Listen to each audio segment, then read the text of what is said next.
um, no, the internet I have here is really sucky because my pilot buddy who owns the Southern Command, of which I get to maintain it and stay here for free, um, he just got the world's shittiest internet. And so I gotta make sure there's no video. You know, all I can do is really audio to make sure the integrity of the podcast and the recording maintains itself. So that's the only reason I don't have the camera on. He's got the world's cheapest internet here. Well, they'll just be forced to look at my finely sculpted mug, perhaps, for a little while. You look disheveled. You weren't joking about taking a day off. Look at you, man. You're on. Yeah. So you've taken a day or two off yourself. Well, here's the thing. I got up this morning. I went to the gym. Things were going fine. Then I hear that we're going to get 8 inches of snow. It's already started. Like, it's already going now. So I'm like, I don't have to meet any clients. Everything I'm doing is going to be electronic or over the phone. So why the fuck would I go to my office and go out in this? And if I don't have to, isn't that the point of self-employment? You know, it is. But as we were talking about before, I don't know why I feel such disgust with myself, because like you, I had every legitimate reason. For the listeners who don't know, me and Chad were talking beforehand on the phone. And because today is Friday, and then Wednesday and Thursday, I just stayed in and played video games, which I rarely do. I just had 2 days of fuck off, not do anything. And the weather in Vegas was miserable. It was like 38 and raining the entire time. A little bit of flash floods because there was that much rain in the desert. And it was actually kind of cool because these washes, which only intermittently have water flowing through them after rainstorms, were actually flowing with water. It was actually very pretty. But there was just no damn good reason, such as yourself right now, to go outside. And I decided, I'm going to play Borderlands 2. And then, like you, or maybe not, maybe I'm just assuming, it was like when you were a kid and you'd fake being sick so you didn't have to go to school because school sucked. And then you watch the morning cartoons, and then maybe there'd be Hogan's Heroes. And then once The Price is Right came on, then you had that utter disgust with yourself because you're still in your pajamas. And then you watch, there's like daytime TV on, and and yesterday I had played since 9 a.m. to 10 p.m. playing the video game. I still didn't even beat the damn game, and I was still in my pajamas. So I'm like, yep, I'm officially filth. I need to get out. So today was the salvation where I went and hiked and kind of made up for it. But I was a disgusting slob yesterday. That was a little bit what I was like today, because once I got home from working out, all I did was I was like, okay, I got some emails. I don't want to deal with them. There's this show called Botched where they deal with people who want plastic surgery because their previous attempts at it were, botched. So I sunk myself to the level of watching some of that. You watched that? Yeah, I was like, I need some junk food. This was kind of a long week work-wise, so I was like, I need some junk food for my mind, like something that's really going to make me feel like a pathetic piece of shit. So I went ahead and did it, and here I am. Wow. How can you even watch that, man? Botched? Really? Really? There are people in this country that just live drastically different lives that you cannot even imagine. It's crazy.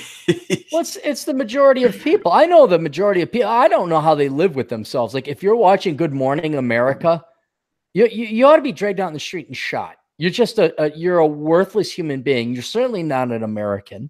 You're certainly not a contributing member to society. You should just be dragged out in the and who was I talking to?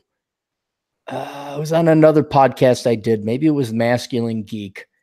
We're talking about how Days of Our Lives was on their 55th season. Really? Yeah.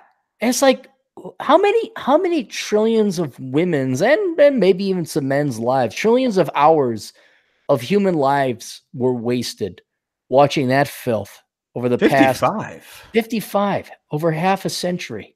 Wow. Yeah, and it's still going. You know, like what the fuck?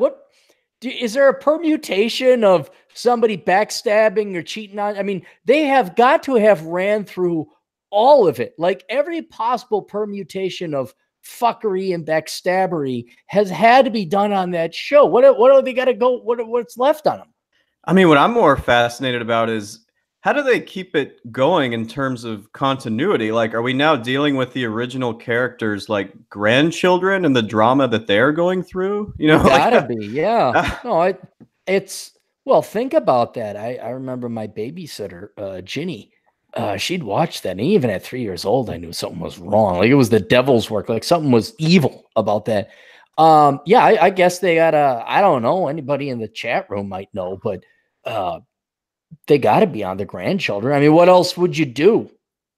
What else could the story possibly be about? They're all about these legacies and dynasties. Heck, there was even a movie or a show called Dynasty. But yeah, Days of Our Lives got it renewed for a 55th season.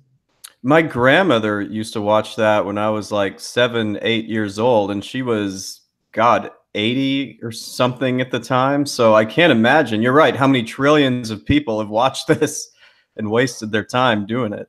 Well, yeah, I understand. Okay, technology made it so housekeeping was kind of minimal. Like, okay, you got to vacuum, maybe you got to do the dishes, but what compelled women to watch that shit back? Because now it's dying out. I think Days of Our Lives is the last one of those anchor type of soap operas. I think it's the last one. All of them have been canceled because people are now going to the internet, and God Almighty, at least this attempt. But it's kind of a blemish on the World War II generation of women and baby boomer women who actually watched it. Because I remember, like, now my babysitter Ginny, God bless her, she's still alive. She still watches it.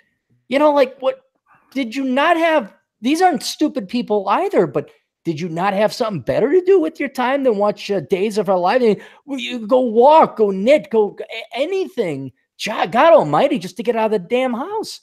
I guess when there was no internet, you know, there was less of a reason for people to find other things to do. But you would think that, yeah, like knitting, reading, cooking, anything but watching that shit. Somebody actually had a great point in the chat here. Somebody said, yeah, it's being replaced by reality TV. And that's what housewives are watching now, like the Real Housewives of that, you know, those cities. So yeah, I didn't even watch the TV. I just got disgusted playing a video game, and the GF was like, and she's the anchor of reason, because she, you know, you and me were with the Gatling gun just constantly going, you know, trying to keep life at bay. And she's like, you know, it's all right if you take 2 days, day and a half off just binging on video games. And yes, logically that is true. But man, did I feel disgusted with myself when I realized it was 10 p.m. and all I had done was play video games. And I was just like, oh, this is life is too short for it. Well, can I ask you this? Because this is my trick if I'm going to be a really waste of a human life like I was today. Did you at least make it out to the gym one of those days, or did you do something physical? No. This was a day and a half. What was it? It was Wednesday night. I had Wednesday day. I had done a bunch of work and taxes and things like that. But Wednesday night into Thursday night, basically a 24-hour period, I just played video games and slept. And that's fine for 24 hours. That's fine. I know, and I know I'm wrong here. For the average person, that would be acceptable. I'm trying to figure out how these guys conquer these video games, because Borderlands 2, great game, don't get me wrong, but I threw everything into it, and I still not anywhere near conquering the damn thing. I'm like, how do you guys play like Skyrim and all these other games, and these guys have got to be like, I don't even know, I can't even fathom to imagine, to begin to theorize what it would potentially be like to be one of these millennials or soy boys or basement dwellers, where all you do is you play these video games, because they take at least a week of solid work to defeat. No, that's not like they're out there trying to get laid. You know, they're probably just sitting there. That's their escape, since they can't do anything else. If I had to guess, the experts at these things. Right, right. But they're not escaping. That's their life. That's not their escape. That's their realism. And I had played solid. I didn't even go out to get food. I just ate food that was in the fridge. Didn't even leave. I was a total slob. Wore my pajamas. Didn't take a shower. Oh, I was filthy. Just horrible. And I don't think I'm ever going to do that again. Because it just I felt bad. I couldn't live with myself. It's all right to do it once in a while, I think. Yeah. Yeah. Last time I did that maybe was 12 or 15 years ago when I was living in my place in Minneapolis. And it was Call of Duty when the original not Call of Duty, Medal of Honor came out. Not Frontline. The really good one where in Arnhem, not that you're a big video game player, but that's the last time I think but I was squarely in my young 30s at that time. And just today I was like, nope, went for a hike, got some food, got some work done, did some asshole consulting. But yeah, I don't think I'm ever going to do that again. Cause it threw me way off more than normal.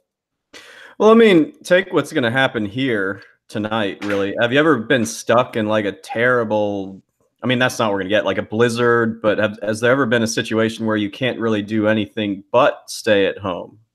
Right? Yeah, but even then I would normally get out and go for a run, or go, because the town I live in the WBL has like a ton of bars and restaurants within walking distance. So it's not like I got to haul a lot of distance. I mean, you're aware of this, but my personality is one where I can't sit and stay in too long. So I'll get out and I'll go do something. But no, that even when there has been like, oh, there's a blizzard, then there has been blizzards. But heck, I mean, when you were a kid, you'd have snow days. Little kids would go out and build forts. I remember as a kid, if it was blizzarding, that meant more sledding. That meant the hills were in great condition. Let's go. So I've never been really pigeonholed in to the point where I'm like, well, there's no point in going outside. A lot of it also has to do with I'm just by myself. Like the GF ain't here. It's like, there's times where like we'll just binge on Mission Impossible or Firefly. Yeah. And that's fine. That's nice. But there's another person there. This was just, I wasted an entire day of labor and felt really shitty about it. So not that I'm going to go and repent my sins. There was nothing wrong with it, but I learned a little bit about myself. Like, I'm not going to do this ever again. Never again. Oh, well, for what it's worth, I would have done a live stream with you yesterday because I got done with everything early. So I was like, maybe Clarey will want to do one. But no, I was too busy shooting warloaders and all these robots in a video game, which I should have like come out of I could see where these guys get mental illnesses. If this is your life for a decade, oh my God, I don't know what that does to the human brain. That is, I can see where I get a lot of asshole consulting clients where they're like, I can't be social. And to me, it's a foreign concept. Like, how can't you be social? You just go out, you just hang out and you talk to people. But these people, if that's all they do day in, day out and just play video games, oh my God. Yeah, I could see where your brain is not physically capable of being social with other people. God, it's weird. I feel like I never felt like I was capable of getting into video games. I'm not saying I'm better than anyone else, but I just I kind of wish I had because so many people like them and play them, but I never really got into them. Well, they're fun. What, you never played video games when you were a kid? Just Nintendo and Super Nintendo. And then after that, really nothing. And it wasn't for lack of trying, but when you're in East Africa, there's not a whole lot available to you. Yeah. So. Yeah. No, I'll tell you this, you probably had a way better life experience hanging out in a foreign country and not having that. I remember the 70s and the 80s, and you were forced to go out and play. And then we did have video games in the 80s, but even then you were just kind of like, I got to get out and go do something. Yeah, I'm just kind of surprised that there's a lot to be said of video games. That's the culture now. Just like classic books and classic movies, now it's classic video games. Like, oh, do you remember playing Castlevania? Did you play Castlevania on the NES? I played Castlevania 2. That was my favorite one. Although I've heard Castlevania is better.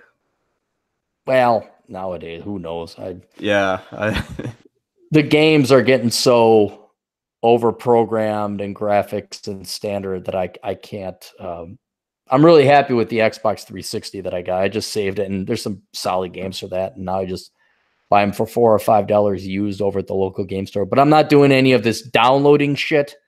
I'm not doing any of this. Oh, your Sony PlayStation 4 needs an update. I beat the shit on my PlayStation 4 with an axe because I had gotten so pissed off at all the updates it had. It was like having a PC.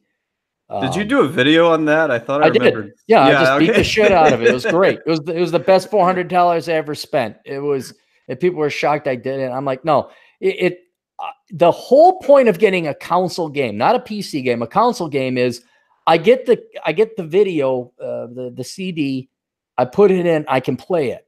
Well, what all these companies are now doing is, okay, we're rushing to release, and so they'll release these video games with the CDs, but there'll be flaws or there'll be bugs, and then you have to update it. And so now all of them, oh, you got to set up a username and a password, you got to do this, you got to do that, and it's just like having a PC. It's like if I want to play a PC game, I'll go get a PC game. So it makes these consoles today. I don't think I'll ever get a console again because they're moot. You have to update, you have to download, you have to get this patch. It's like in the olden days, we had cartridges, you plug it in, and guess what? The game fucking worked. It was completed, it was whole. Now it's yeah, I don't think I'm ever going to go beyond the Xbox 360. So I have a question for you, and this demonstrates my ignorance about all of this. The games that you were playing on, I guess it was Wednesday and Thursday, did you have the opportunity to plug in and play with other people? I did if I wanted to. I could go online. I think there's an MMO, massive multimedia online RPG. What's RPG? Reality playing game? Role-playing game or something? Role-playing game. I'm sure I could have, but I don't. I did not know. Well, then here's the more important question. If you had been able to do that, and if you had done that, would it have made you feel less bad because you were sort of playing with other people instead of a computer? It's probably yes, because it's like doing this. Like, yes, you and I are having a conversation, and I've talked to other people online, but it ain't the same thing as meetup space. Right. Like in the real world, it's not the same. So yes, it's better. Like digital conversation is better, but there's something about the human psyche where you need to be hanging out with people. So yes, it probably would have made me feel better if I was playing online with other people. But yeah, it's not the same. Then I usually go to the cigar lounge or the coffee shop just to hang out with people. People I don't even know. I just talk to, like hang out and. But yeah, you need to. It's not a substitute for actual inhuman physical contact. It's not a substitute. Just like porn is not a substitute for you know what, huh? Outstanding observation. Yes, very, very, very much the same. It's and it's kind of sad because I'll go on meetup groups and I'm thinking about going to like the Henderson Rotary Club just to because I'm too old. I'm too old to go to like these. Hey, the swinging singles, Las Vegas 20s and 30s crowd, and all these meetup groups are kind of lame, and the yoga, the hot yoga, like, no, that's not me. So I'm gonna go to like the Rotary Club maybe, but yeah, you gotta. It was not good. It was not good. I definitely tonight I'll probably go and hang out with some actual people because I have to. But yeah, digital is not a replacement for physical. Indeed. Do you want to do some asshole consulting, or are you? Yeah, we can. I mean, we're not very, very quiet in the chat right now, so we could probably knock out some things if you got any good ones. It's one of those days where there's just not that I don't know, people aren't out there. Let me take a look. Let me see if I got people on asshole consulting. I saw you did some videos earlier. Yeah, I did that earlier before. This is a video. Maybe we won't have a lot of. Maybe we won't have any. Maybe this will be the world's shortest asshole consulting Clarey podcast ever. That'd be Nick depressing. Nick Schulander sent in something, and he wanted to pay. I'm like, nah, I don't pay. You've sent enough super chat donations, but he writes this letter. Hey, Cappy, this is a video request, but you can sure use it in your next podcast if you want. Please read the following story. I thought it'd be useful to the younger viewers as a prime example of what not to do with their lives. Over Christmas break, I went to visit my mom's side of the family, including my 90-year-old great-grandma and someone who I'll call Uncle Jesse. Uncle Jesse is the very definition of a worthless, parasitic human being, and you'll soon see why. Growing up, Uncle Jesse was essentially spoiled by great-grandma and great-grandpa, and that they paid for him to go to private school and pretty much everything else in his life. He never had to work while in high school either. I did. Did you work in high school? I did a little bit, but I don't know if that's even a thing. I mean, only in the summers when we were back in the U.S. I couldn't work where we were living. It was kind of impossible. Oh, so you needed like a work visa or something? Or well, it wasn't really safe to take any jobs there. Yeah. I love how they all think that Western civilization sucks and everything else is equal to it. Meanwhile, it's too dangerous to work in Africa. Yeah. Jesus Christ. When Jesse told great-grandpa he wanted to become a pilot just like him, he paid for him to go to pilot school too. He never finished it, though, because right as he was about to take a certification test, he decided to drop out simply because he didn't like his instructor because he was a homosexual. As far as I know, he's never made an effort to get a real job since then, and that was almost 20 years ago. Well, I'm trying to figure out Uncle Jesse would be this is Nick's great-grandmother. It would be, so Uncle Jesse would be the grandson? It's got to be the grandson. Yes, because if he's an uncle, it'll only be one generation up. Yeah. Great. And so he's our age. Uncle Jesse is basically our age, maybe a little bit. He's squarely Gen X. Oh, he's got to be older than that. You think? I think so, yeah. It doesn't really matter. All right. After that, he married his high school sweetheart and moved in with great-grandparents who I'm pretty sure paid for the wedding. They promised my great-grandparents they wouldn't have any kids until they had some money coming in. They ended up breaking that promise within a few weeks. They had twins. Important to note here that Uncle Jesse and his wife were both raised Catholic, which means they don't believe in abortion or using any form of birth control. As if twins weren't bad enough, they just kept having kids, and that whole time, Uncle Jesse still didn't bother getting a job other than selling some video games here and there. Swear to God, I'm not making any of this up. I'm glad Nick sent this because I'm just glad I'm not him. You ready for this? Today, Uncle Jesse is about 40 years old. Yeah, see, he is our age. Well, he's between us. Yeah. And he and his wife still are living rent-free with my great-grandmother. So yeah, this is Nick's great-grandmother and Uncle Jesse's grandma. This would be like this would be like me living with my great-grandma now, which repulses me. Great-grandma or grandma? Well, for him it'd be no, you're right. I mean, it doesn't matter. It doesn't matter. It doesn't matter. Yeah. You should be living off of a 90-year-old woman. Right. It's the main deal. In my great-grandma's house, along with their 6 kids, his mom and his aunt, and my 90-year-old great-grandma, whose health is suffering as a result of not getting proper care. I shouldn't laugh, but the grandma and the great-grandma and the great-grandfather obviously didn't raise their children right. That's why they all live. How sad is that? You got to live with your great-grandma. It's pretty pathetic. I mean, if you're 40 and you have to move in, it's one thing if you move in with your retiring parents, but your grandma, that's just ugh. I mean, what's the 90-year-old woman going to do? I mean, what's her pension like? Maybe she's getting a couple $1,000 a month. That's it. She's on Social Security, and here comes Uncle Jesse with the 6 kids and the mom and the aunt.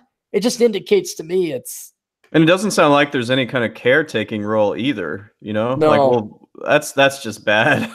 It angers me because I learned early on blood is not thicker than water because family members will totally screw over their own family members.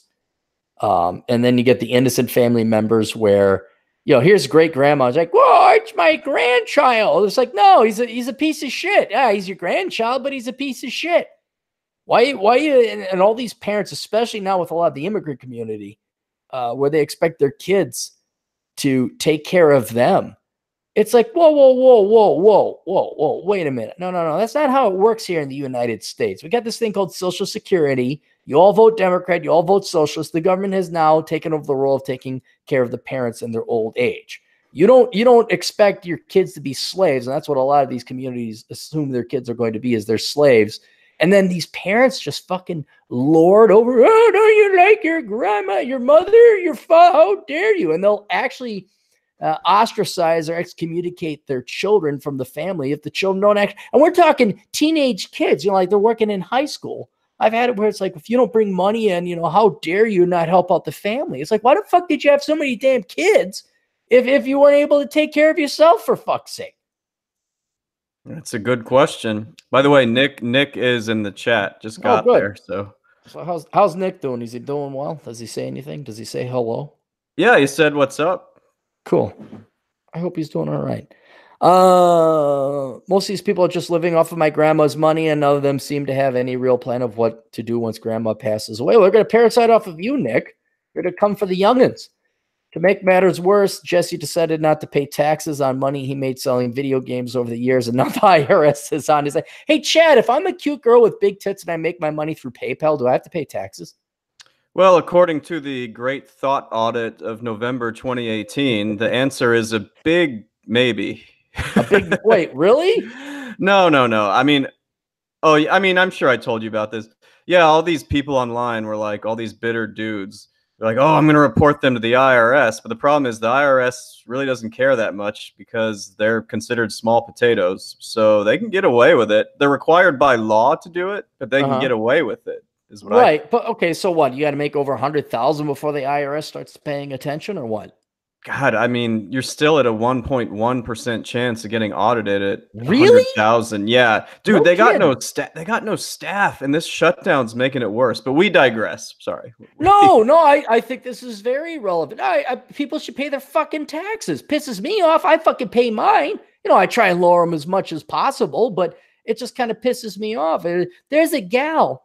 I was listening to the Beckloff, and I wish I had written down the name of this gal. So you know how Patreon works, right? You get patrons and all that, and they make a monthly bill. Okay, so I'm happy. I'm ecstatic. I got like $117 a month coming in. That's like my cell phone bill. It's your internet bill, yeah. yeah. I mean, I'm like, this is great.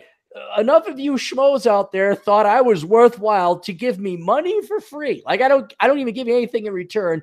You guys actually donated $117 a month. I think that's great. Do you know what this girl, who is basically just this, basically a webcam whore, do you know what she has for a monthly Patreon payment? So I was just reading about this on the Roosh V forum today. Isn't it over like, it's over 100K, isn't it? $150,000 a month. $154,000. 154. She's a millionaire. She's for showing her tits. I think she's got like pink hair or something like that. That's what. I'm looking at her picture now. She isn't even anything that special. That's what I'm so confused about. What's her name? Hang on, let me look her up. Her name is Belle Delphine or Delphine. Look at here, Belle Delphine Kirchner pops right up. There's a Belle LaBelle or something like that. She's she dresses 1950s style. It's one of the few Instagram models I follow. I think the only Instagram model I follow, actually. And she posts like very classical 1950s type of things. Belle Delphine. This one has 2.2 million Instagram followers. 2.2 million. God. This is Pretty Ugly Little Liar Net Snowflakes. I'm gonna look at this. They got a bunch of. No, this isn't it. Hang on, let me go with Patreon. Belle Delphine. I'm looking at her Instagram. Yes, I'm 18 years or older. Yeah, there's the pink hair. She's got her little fucking cat ears on. How's this worth 2.2 million followers? It's weird to me. Because she's just but that's what I'm saying. I don't need to look. It's my internet sucks so much. It's taking forever to load up. She should be paying taxes, right? Right? I mean, hey, look at my tits. Lady, maybe you ought to fork over 40%. This is an example of somebody who will have to pay taxes no matter what. I assure you, the IRS knows who this person is. Going after her? Okay, all right. Yeah, I mean that she's probably being legit about it if she's going through Patreon. So yeah, I'm sure if you're making 6 figures per month, you probably hire a good accountant, and that's taken care of. But no, I was just happy to have $117 a month. And then here's this gal who just showed. I don't ever want to hear women complain about how bad they got it. All you got to do is go to the fucking gym, stay thin, show some titties on the internet, and you basically will make the household median income, right? I mean, all you got to do is just flirt and be cute and be nice and show your boobies on the internet or go webcam whore. I mean, guys don't have that option. I can't just show my dick on the internet and make $100,000. That's not, there isn't that demand for it, but girls have it through female beauty. Yeah, it looks like it. Damn. Speaking of female beauty, I have a question for you. It's actually from Bacon Maldito. Oh, okay, buddy. Good. I like bacon. For $2.53. And I have a couple of thoughts on this, but I want you to answer first. What are your thoughts on chicks doing that 2009 versus 2019 challenge on Facebook? Do you know what that is? Have you seen that? Only because like the Gillette story was forced in my face. I saw other people doing it on the Facebook. I'm like, what the heck? And then I got a meme where it was Osama bin Laden in 2009 versus 2019, and he's just a corpse underwater. Yeah, which was funny. Yeah, I didn't. No, I saw a couple people, but I didn't really. Why is it? Is that the rage now amongst the kids, or what? It was this past week where people were showing photos of themselves in 2009 versus today, because the challenge was, how has aging affected you in the last 10 years? And I have a couple of, I really have one conspiracy theory about this. Okay. Well, I think it's... I was going to say, I know I've aged worse. I was getting better and better. And then like the past year, I've just gone to pot. Not by any... You know, I work out and I diet and all that, but I've gotten a lot more gray hair. I'm starting to age in the face.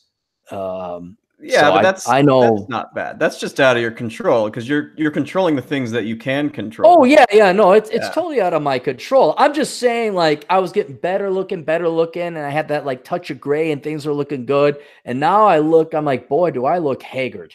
I look very haggard. So that Silver Fox, Race Bannon, Mr. Phelps, what's his name? Jim Graves or Peter Graves from Mission Impossible. Peter Graves. Yeah, Peter Graves. I don't think I'm going to be able to pull off that Silver Fox mane of hair. Unfortunately, I don't think I'll age gracefully because the past year really has. I was like, whoa, wow, I kind of look like shit. So, but I look better, I'd say, than I did when I was 33, only because I've worked out more. But yeah, I mean, age will take its toll no matter what. No doubt about that. So somebody summed up my thoughts about this perfectly in the chat. DD Star said, that challenge is for data collection to train a machine how to learn how to age humans. I think it's for facial recognition software. Really? Yeah, I think somebody planted something there to make it easier for either social media companies or maybe even the government to do the facial recognition. Here's the problem. You know our good friend Mary Jo, right? Yeah.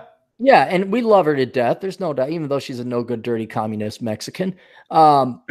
She was, I was amazed at the filters they have now on these phones where you could take a picture of yourself and you can wipe away 15 years. It smooths out your skin and all this other stuff. We know a bunch of different people who Photoshop their photos before they put them on the Facebook or the Twittergram. So I'm kind of wondering, given the amount of editing that is done to, you put the little cat eyes or the cat face, which I don't understand at all. I don't know. That would thwart the aging or face recognition software, wouldn't it? Just as a quick aside, guess where women are using that application for a lot of their photos nowadays? Instagram, not Instagram. What's the dating app? Tinder and all that other stuff. Yeah. Right. Well, who was I talking to? Wasn't Terrence Pop? I wasn't talking to him. There's somebody I was talking to who he had gone on Tinder and he's saying like none of these women look like their Tinder profiles. And it's two observations. One, why would you edit your Tinder pictures to make you look younger? Why would you even bother with that? And then two, why are you being intellectually dishonest? What makes you think the guy is going to want to go out with you when he realizes you're 300 pounds? Like you're going to hide that? Like you could Photoshop that in real life? There's the short-sightedness of a lot of these women and men as well. Yeah, dudes do it too. Yeah, where you edit it and or how dare you throw up a picture that's 20 years old or 10 years old? What people aren't going to figure that out? What happens? You know, this is like when you were a 4-year-old kid and you tell a lie at school and it would get you free or get you out of trouble from the teacher. But once the teacher and the parents compared notes later on that day, you know, you'd be in trouble. I don't know exactly what the logic was there. It's not too brilliant where this lie will postpone the inevitable for 6 hours. And with women, it'd be the same thing. Why are you posting slim down figures, Photoshop? Just post your goddamn, or I don't know, Chad, tell me if I'm wrong. Maybe they could go to the gym, or is that just crazy about me? Oh, are you insane, dude? That requires effort and discipline. Quit talking that nonsense. God almighty. Well, I think they do it because they figure, one, they like the attention. They'll take any attention they can get. And look, I'll make this gender neutral. Dudes like to do it too. And two, they figure they can bait and switch you into meeting them, and then their personality will win you over. But it doesn't work that way because you're so pissed off that you were misled on the physical realm of things. The rest doesn't matter. The complete cluelessness of women. Not only are they not told this, but they're told it's wrong. But the complete cluelessness about male sexuality, that the number one thing, although it's not the only vital thing, this is one of 4 vital things, you know, like a car needs wheels, a car needs an engine, a car needs a steering wheel. You know, women just think, well, I have a great personality. It's like, good, you got an engine, but you ain't got no wheels. Like there are 4 major things that need to happen before a guy dates you. But the first one, and this is not shallow, the only reason it's the first one is not only is it required, but it's immediately visually identifiable, is you have to be physically attractive. And I don't know why, you know, talk about our grandmas and older women that have wasted trillions of hours of lives watching soap operas in the past. How many billions of hours of lives have been wasted where women put together this fake profile that's with pictures of 15 years or older. And it's half the time when these guys go on the date, they meet them, they're like, what the fuck? You don't look anything like this. Why are you wasting our time? Not only my time, but your time as well. I have an interesting anecdote for you. It's actually sad. So I dated the same girl who you liked so much for 3 years. Wook'em schmuckums. I love her. Schmuckabums. So I remember before I met her, so we're talking like 2014 or whatever, you'd see women on these either the websites or the apps, whatever it was, you would see them and you would recognize them. And so when I broke up with her, this was last year, you know, around tax season last year, actually, I go back on some of these apps just out of curiosity, and guess who's there still active with the exact same pictures from 3 or 4 years prior? They had the exact same photos. Yeah. It's insane. But this isn't Cuddle Wookums. This is somebody else. Oh, yeah. These are other people who I remember seeing on these apps, but they haven't changed. Not a single picture was changed on some of them. And, you know, these apps tell you when they're active, so it's not like they kept it up there and forgot to take it down. They're literally using the apps and talking to guys with pictures that are a minimum 3 years old and probably way older than that. It's scary. It's lying. I would never, because I know the girl's going to inevitably see me. Like I would never lie about my height. I would never lie about my looks. I would never lie. I wouldn't lie. Because then you're wasting your time. And I have never, that's the one thing is I never did online dating. I did the speed dating right before I met the GF, which was a laughable waste of time because there's fractional reserve girling going on there. Did I ever tell you about that? The speed dating? Speed dating, and how like 80% of the women there are already spoken for or have husbands. Actually, I heard. Get the Yeah, you talked about this. It was like they needed women because there was like a shortfall of them. So there's they a were just, shortfall of women, right? So to get yeah. men in to pay for the thing, they'd bring in a bunch of women. So a lot of these gals were either spoken for or otherwise they weren't looking. But I would never on a dating profile lie. I'd have recent pictures. I don't know if I'd have a picture more than 6 months old. I mean, certainly I try and make it look my best, but I'm not going to Photoshop it. I'm not going to like do the zoom in if I was fat, so you only see my face and you don't see my body. I mean, it's just kind of like, why are you waiting? And what are they hoping for? What do they think the guy's going to like? Oh my God, her presence is just so amazing. I'll ignore the fact she's $3 bills. That's what they're hoping for. And you know what else? Some of them, I have a couple of female friends and clients that have talked to me about this. Some of them are just plain lazy. Like they keep the same pictures there because they're seriously too lazy to take new ones or find other ones. So they're just like, yeah, they worked before. Wait, women are too lazy to take pictures? Wait a minute. The selfie generation? They're too lazy to update the dating profiles on these apps. So one of my clients was like, yeah, this worked for me back in 2013. I might as well just leave it up. And I'm like, yeah, but you look totally I was very polite about this. You're a good accountant? Yeah. I'm like, you're fatter now. You know, your hair's different. I was like, you just look a little different now. Don't you think you should let people see what you actually look like now? It's like, oh no, because I'll meet him and they can see. This is the logic. That's the logic. No. They'll meet him and I'll see. Or they'll see, yeah. Wow. They'll see what? How much larger she is. Yeah, exactly. It's a criticism of all people. I mean, this isn't to pick on women. We're only talking about, because as we said, men do this as well. Yeah, dudes do this too. Gender neutral. Just do this too. And then the amount that people lie to themselves because they want to avoid work is just amazing. Like, oh, I'm going to major in easy shit. Well, no, don't worry. I'll be one of the lucky ones, and I'll actually land a job as the mayor of Minneapolis. Or I don't have to hit the gym. This guy will like me for my personality. It never works out. When has it ever worked out? Certainly nothing I've ever been a part of. I've had people, last year lie about their appearances, and I basically just walked out. I mean, I was polite about it, but yeah. What else can you do? Time is valuable. Well, it is, and it kind of, God, I don't know what I would do. I'll tell you this, it makes me happy. I'm not dating anymore. There's always, hey, look at that. And then I hear this shit, and it's like, God almighty, this really? And these aren't people, like, when you're going out on dates, you're not going out with little 19, 20-year-old teeny boppers. We're talking full-grown adult women, right? Girls in their 30s that are still lying about this shit. Oh, yeah. There's girls in their 40s that are lying about their age. See, then they know what men want, but they won't deliver it. My laziness dominates. Laziness is the slave owner. It controls everything about people, and it makes them their bitch. And they are a slave to laziness. And these girls and guys would do themselves a great service and spend less calories of energy if they just went to the fucking gym and dieted right than if they spent all this time. Because think about it, the time and effort and energy, you got to go down to a date, that's 2-3 hours. Why don't you just go to the gym? Why don't you just not eat shit? Because, dude, that would interfere with watching The Real Housewives of Atlanta.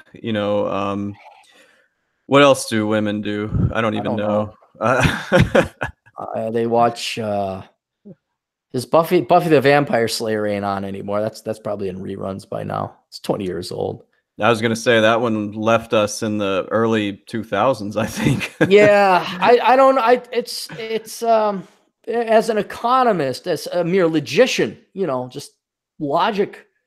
Why would you lead off with lies? I don't lie to, oh yeah, I make $250,000 a year and I'm an investment banker. How would you keep that up? How would you keep that facade up?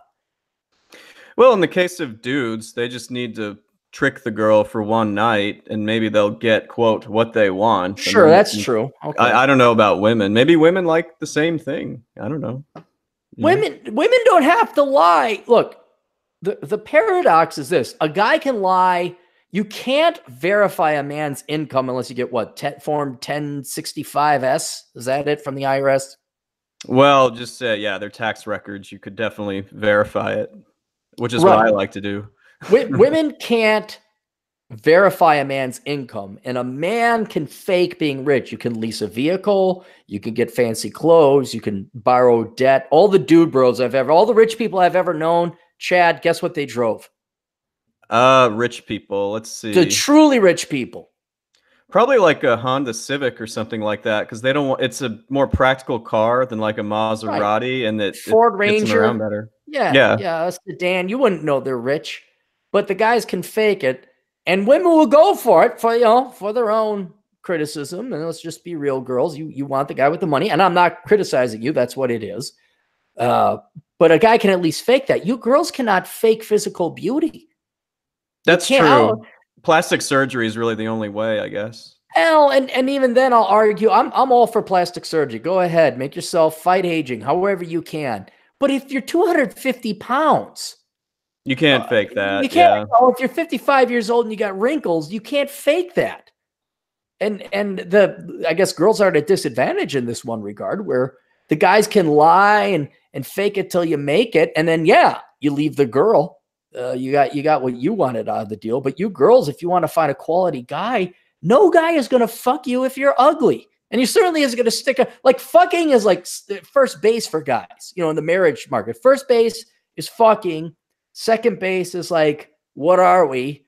Third base is living together, I would say. And fourth base, home run, which no guy wants anymore, is marriage, which, maybe third base now is home plate. But you girls can't fake that. You're not going to be able to fake it.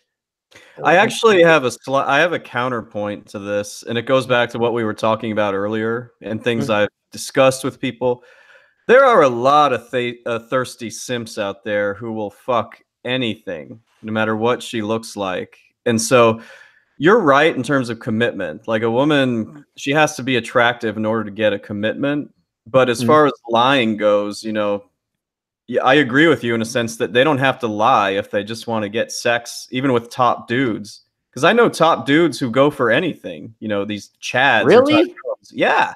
And it's really disappointing because I'm like, dude, you could go out with a really good looking girl. And he's like, no, that takes effort. I'll just go for low hanging fruits. And what this does is it builds up the egos of all the other gals. Yeah. Oh, it's awful. It creates alpha widows and alpha widows. You ever fuck a fat chick? I have not. I'm proud. I did one time, and she was, I wouldn't say morbidly obese, but I won't lie. I'll be honest.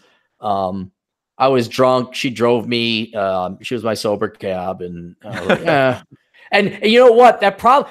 In all honest to godness, I probably today could claim I was raped.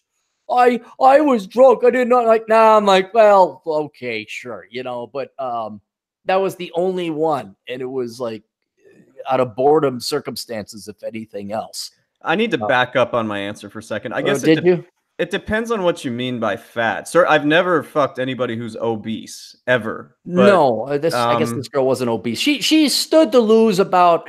Well, I'm a shorter guy. What was she? She was taller than me. She could have stood to lose about 30 or 40 pounds. I won't lie. She definitely could have. Well, maybe not 40, maybe 30 to 35 pounds, if she would have been hot. So I would say overweight, maybe not fat, but certainly not thin. I would say in my case, the most was overweight by about 20 pounds, and it was once or twice. So, yeah. And they weren't all in the boobs, huh? They were not. What's funny about Mary Jo, she's totally overweight, but because it's all in her boobs. That's it. And hopefully she's listening now, because she is rolling her eyes. And the next time she sees me, she'll hit me. Hey, tell her to pop in the chat. I'd love to have her perspective on this. She's God darn it. These fucking broads, Chad. These fucking women. We're equal. The fuck you are. Jesus Christ. She doesn't have a computer. And what? I know. I would love to have Mary Jo in on a podcast or Asshole Consulting. The only time we could do Asshole Consulting live when we're in the same physical room, because it was one camera. But she doesn't have a computer. She got her phone. And so I would love to have her on YouTube. I would love to get the female take on things. And we always pick on her, but she can handle her own. She's a tomboy of sorts. She can tolerate us guys and give it back. But yeah, she doesn't have a computer. And I'm half in my mind tempted to buy her a used computer from my buddy, mail it down. And I'm like, here, install fucking Firefox, install fucking Google Chrome, and get yourself, here's the $20 microphone and some headphones, and let's go here, because but people like her. They like her on the show. Okay, maybe they like her boobs, but they like her, I'm going to assume, as well. You can buy computers at Target or Walmart literally for like $100, and they're not even used. I know. They don't have a lot of bells and whistles, but remember how we got to the why don't women realize this? Like, don't put pictures that aren't you or of you 20 years ago. Don't put that up there because it won't work out in the end. Yeah. There's this. Okay, hang on. I got to pee. You got to take a break. Let's take a 2-minute break. Yeah, I'm going to get some. Yeah. So all right, let's do that. I'll come back and I'll ask you the question. All right, intermission for a couple minutes here.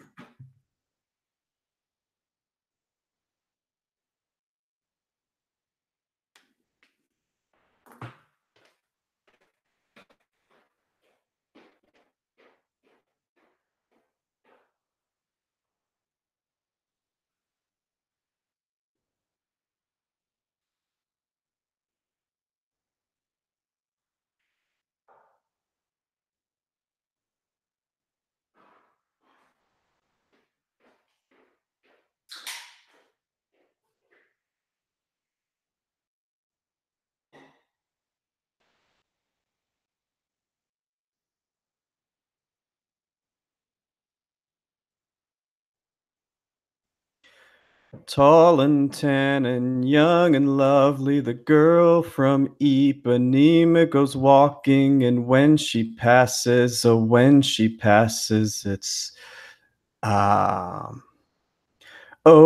she walks, it's like a summer.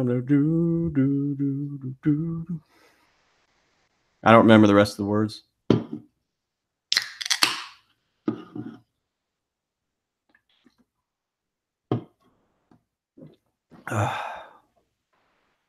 We're back. Clarey?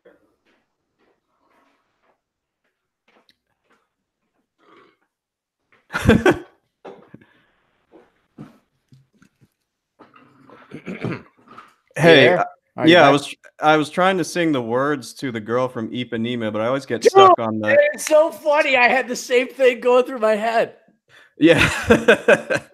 The lyrics are tall and tan and long and lovely. The girl from Ipanema goes walking, and when she passes, it's... The guys all say, ah. But it's the second verse that gets me. It's, well, let's look it up. When she walks, she's like a samba. And hang on, let's look up the girl from. Yeah, I can't get past that part. The only reason I know that, I'll tell you this, even though I was hardcore finance and economics and all that back in my day, the ballroom dancing did culture me a lot, where I learned all the lyrics, appreciated the music. Duke Ellington alone is like he's like the 1920s Prince. Like, Prince was a brilliant musician, but Duke Ellington was kind of equivalent back then. Girl from Ipanema. There's this great version. I think Sinatra sang it, or everyone's covered it. Hang on, let's do the lyrics. I got videos here. I don't want to lyrics. Oh, darn it! This looks like it's Portuguese. I think it's Brazil. It's Brazilian. Is it? Okay, yeah. So it is. It is Portuguese. I was like, yep. This looks like Spanish, but I don't recognize some of these characters. Metro lyrics, Frank Sinatra. Hey, did you get your shekels, by the way? Oh yeah, thanks for sending those. Yeah. Yeah. Okay. All right. All right, here we go. Tall and tan and young and lovely, the girl from Ipanema goes walking, and when she passes, each one she passes goes, oh. You gotta sing When it. she Not say it. walks, oh, darn it. Now it's uploading this. When ads. she walks, do you remember like a samba. What's that? Do you remember the internet before it had like all the fucking ads? It would just load up your page. You're like, dude, cool. My buddy's got a page. Do you remember those times when there wasn't ads and video? Okay. I miss those days. When she walks, she's like a samba that swings so cool and sways so gentle that when she passes, each one she passes goes, oh, oh, but I watch her so sadly. God damn it, right there. How can I tell her I love her? I love her. Yes, I would give my heart gladly. But each day when she walks to the sea, she looks straight ahead, not at me. Yeah. Tall and tan and long. Yeah, that's the lyric. It's a great song. Great freaking song. Great I got to go karaokeing again. Love that song. You karaoke? Occasionally I do the old singy at a place a couple blocks are you from where drunk I live. when you do it? Of course. Is there any other way to karaoke? Dude, me and the GF will fly down right now or fly out.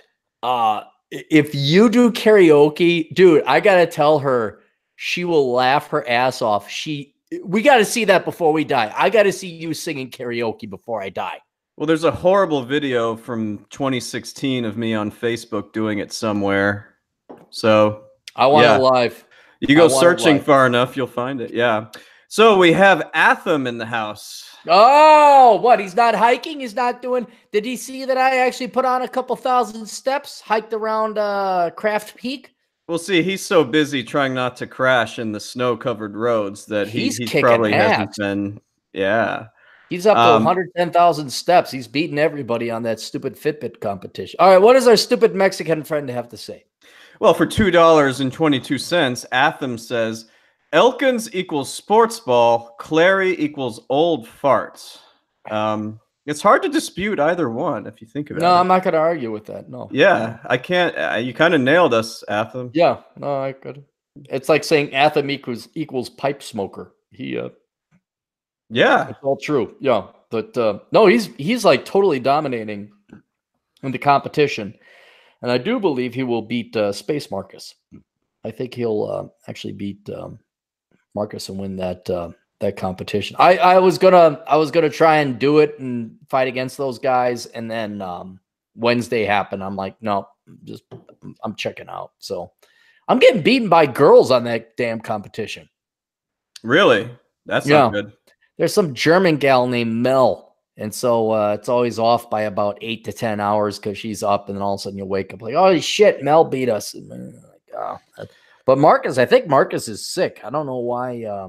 Normally Marcus would put up a better fight, but I think he is sick.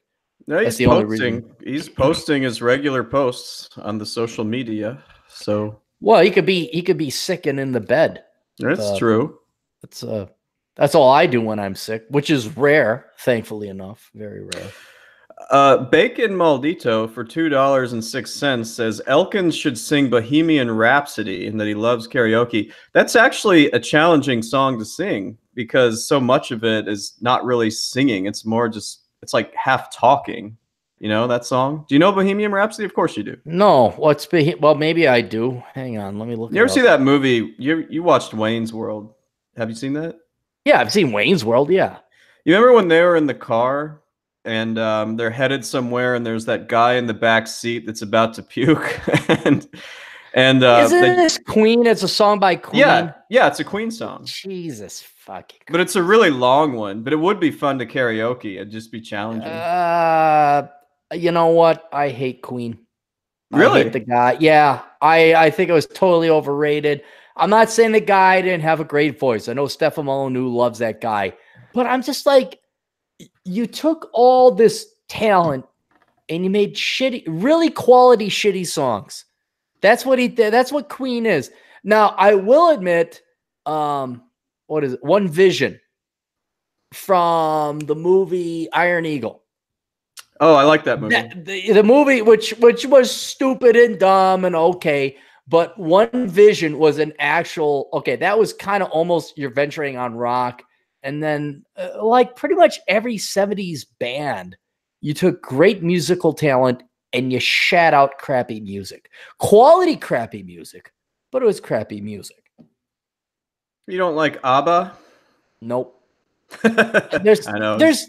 There's very I am biased because of the jazz. I think jazz is the pinnacle form of music. I think that is just, you're never going to beat it. You're just never going to beat it. So from the 1920s until the Miles Davis era into the mid 70s, I think where Vince Guaraldi, I think that was the purest form of music. And then it just got to shit. It was just like, come on, baby, light my fire. You know, like everything, the baby boomers ruined it all. And then there was pop. I'll admit there was some kind of cool stuff that was happening in the 80s with some of the more synthetic music. But then that kind of, Depeche Mode, I'm not saying it's great. I did like and appreciate some of the hardcore industrial rock like KMFDM. Revolting Cocks to this day is my favorite band. Because and Van Halen was good and talented. Aerosmith was good and talented, but is that going to go down in history as anything more than classic American rock? And anything with 102, the radio stations that have 102 classic American rock, it's like, yeah, right. And then now the music is no different than since Kurt Cobain came on the scene and blew his brains out. Well, I don't even talk about the music now. It sucks. The music is pointless. There really is nothing there. It's like the fashion. It's like the cars. It's like the music. Nothing has really changed in 20 years.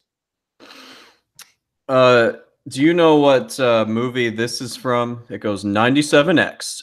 Bam! The future of rock and roll. Rain Man. Oh, yeah. Dude, one of my favorite movies ever. 97X. Bam. Queen. There's I was just gonna real quick. Atham, and I agree with Atham's point here. For $2, he says Aaron equals excuses, and he's talking about your Fitbit situation. Wow. You know what? Yeah. You know what? That guy could come down here and hike with me anytime he wants. I don't need a pro. I won the first. I got the Fitbit, and then I defeated Marcus on the first Fitbit challenge. Right? I don't need to prove myself again. I can. Oh, God damn it! Now I'm thinking about going to the gym and just fucking sitting on that goddamn treadmill and walking until 3 a.m. to put that goddamn space atom in his goddamn place. Not if it motivates you to work out, it must be a good thing. Well, it's kind of the mockery and the ridicule, but then you gotta realize when it's mockery and ridicule and not let it get to you. Not let it. I have stuff to do. I have to work. I have to do asshole consulting. I have to podcast. I even wrote a post about it where, and this is and you're going to run into this, Chad. Mark my words, you're going to run into this. You're Mr. Well, may I ask you a personal question? You don't have to answer it, of course, but I think it'd be very germane to this topic of conversation. Okay. You don't have to answer it. You had a dollar figure in mind that you had to save up before you bought a house, correct? I mean, first of all, I never did buy anything, but yeah, there were certain things I had on my mind that. And you have a certain amount of cash position right now? Yes. Okay. So then when I said, hey, come out to Vegas, it'll cost you $200 round trip. You're like, oh, no, I can't do that. Oh my God. You understand where it's kind of like taking away from life a little bit? Whoa, hold up. What are you talking about? You lost me there. You are in a good position. You make an adequate income. And I appreciate the discipline and the frugality of, you have financial goals and objectives and all that other stuff. But you almost impair yourself by adhering to these rules and laws where it's like, well, yeah, but you could drop $200 and come out and do X. No, I don't do No. that as much. For me, it's always a matter of the right kind of timing because guess what I did the first week of November this year, last year? You went and visited your new nephew, didn't you? I went to go see who am I talking to right now? Oh, you visited me. Yeah, you visited me. Yeah, yeah. Those are good times. So when the timing works and and there's not things, I know you joke, I always have a busy season, but I gotta find the right time and I'll do that. So all right. I forgot what we were originally talking about. well, let me jump in. Right. Pimp Daddy for $2 says, "Sing Jesus Built My Hot Rod by Ministry." Have you heard of that song? Ding ding ding ding ding ding ding ding ding ding dong ding ding. Yeah, Ministry by Jesus Built My Hot Rod by Ministry, the extended version. I even quote that the greatest quote ever, and I've quoted it multiple times, and this would probably be in my tombstone. Where you come from, it's gone. Where you thought you were going to, weren't never there. And where you are ain't no good unless you can get away from it. That's the extended version of Jesus Built My Hot Rod by Ministry. Absolutely. That was definitely a question for you then. Yeah, you never heard Ministry? No, I have. It sounds it. I just wasn't sure when I read it. When I read the question, I wasn't quite sure what that was. Yeah. So yeah. No, yeah. it's actually I think that's all the lyrics are. Ding ding ding ding ding ding ding ding ding ding dong. Wow, wow, wow, wow. I don't think there's actually any hang on, let's look it up. I don't think there's any actual words. I think it's just noise. Baby, you light up my world like nobody else. What is that gay shit? I think it's NSYNC or I don't know. It was popular when I was in college, that song. Okay, all right, here it is. Yeah, no, that's One Direction. That wasn't a college song. Anyway, go ahead. All right, here's Jesus Built My Hot Rod. This is the introduction. I think most of the lyrics are the introduction. Soon I discovered that this rock thing was true. Jerry Lee Lewis was the devil. Jesus was an architect previous to his career as a prophet. And all of a sudden, I found myself in love with the world. So there's only one thing I could do. Was ding-a-ding-dang, my dang-a-long-ling-long. And then all it is like, ding-dang-dang-a-ding-dong, bing-bong, bing-bang-day, tickety-tack out of the gun. Every time I try to do it all now, baby, I am on the run. Why? Yeah, it's just basically noise. There's no lyrics to that song. It's great. That was a good suggestion then by Pimp Daddy. Hang on, maybe I could. Would I get a copyright strike if I played this? I probably would. Is that how it works? Even if it's just for a couple seconds? Dude, fucking Google and YouTube. Everyone bitched and whined about the FCC, but the FCC actually allowed you to have an NC-17 rating. Yeah. Like you could actually have porn, you could have graphic violence. And Google they make their money from advertising. And so the corporations are very PC and correct, as you saw with this Gillette bullshit. And when you got to be this level of PC and walk around eggshells to meet the levels of corporate social responsibility departments, nothing fun is going to be allowed on YouTube anymore. Like half my video, it's almost a rule. The most interesting YouTube videos cannot be monetized because they're controversial and they're thought-provoking. Unless it's a corporation then, right? Gillette. Well, but how was that controversial or thought-provoking or interesting even? Well, it wasn't any of them. I'm just saying, it's going to cause an uproar to basically say men suck. Like if you or I tried to say women suck, in a commercial like that, what do you think would happen to us? Well, that's because it's not the approved and appropriate message. All I'm pointing out is that, well, I mean, is the Gillette commercial still monetized though? That's a good question. I was just going to it right now because I want to see how many dislikes it had gotten. Oh God, Um, it's it's sad though. they'll get rid Is of all of them. no the 1 million. Wow, 1 million dislikes. how many likes? 561,000, but I feel like not all of those are real. I mean, No. What was sad is if you look on the Twitter feed, and this is where I have no faith or hope. This is where I'm just gonna like die in South Dakota with guns blazing. Uh there is a serious, I think legitimate, I don't think it's astroturf. I think there's a legitimate serious contingent of men and women who are like, oh my God, you don't like this commercial? All it is saying is for men not to be douches. You should, oh my God. There is, if you look through the comment section, which you should never do, you see that there's a significant percentage of the population that found nothing wrong with the Orwellian commercial that Gillette put out. And it kind of, well, and it speaks directly to your dating experiences. I mean, these women are completely clueless about male individuality and male nature. It's just, well, you know so what's so cool? Did you hear hmm, about this? hmm. There were some feminist groups that were actually pissed off about the ad too, and it was because they felt like it was taking a women's issue like feminism and making it about men. So you can't please them no matter what you do. What? I know. I Wait, read wait, that and wait. I couldn't believe it. Wait, how did they construe this as a women's issue? What?